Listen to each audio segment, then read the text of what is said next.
This is a Raiders update on FSN.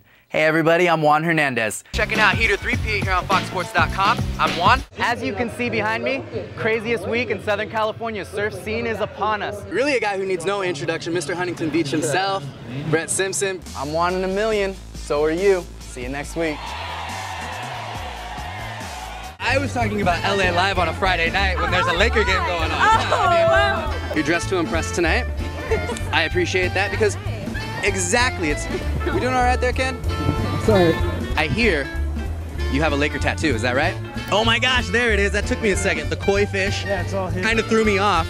So the LA Laker tattoo was your choice, and I'm guessing the other tattoos were lost bets? Yeah. And routing a division opponent usually provides good job security for quarterbacks in the NFL. Of course, when that team happens to be the Oakland Raiders, well, anything goes. With the fiasco of what may or may not have been his last game in Green Bay now being over, this week's storyline will be all about number 4's Ironman streak and that ankle. From a competition perspective, that's a pretty big deal because now that the field's dwindled down to just 16 surfers, we're starting to move to two-man heats with some of those headline man-to-man matchups.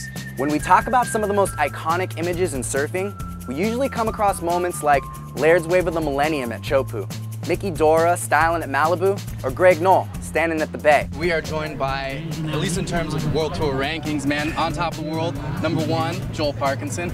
Joel, it took you over a decade to get back out here. What brought you out to Huntington Beach finally? It's a good time. Just talked to your brother a few minutes ago.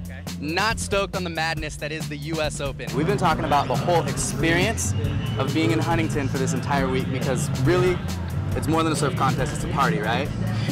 Yeah, it's one huge beach rager for sure. All the boys talk about all the girls that come to the beach, obviously. The girls. Yeah, you know, Always the girls. You're already a whitehead of me, mate. We don't even have a bucket. Yeah, you've been doing this for how long and you still don't have a, We're Bajo, mate. Bajo style.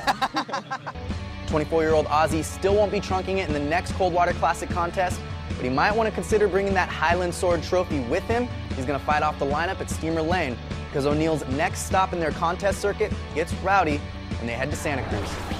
The all-star cast in this film is already being dubbed the most impressive female free surfing compilation ever, and the film hasn't even been released yet.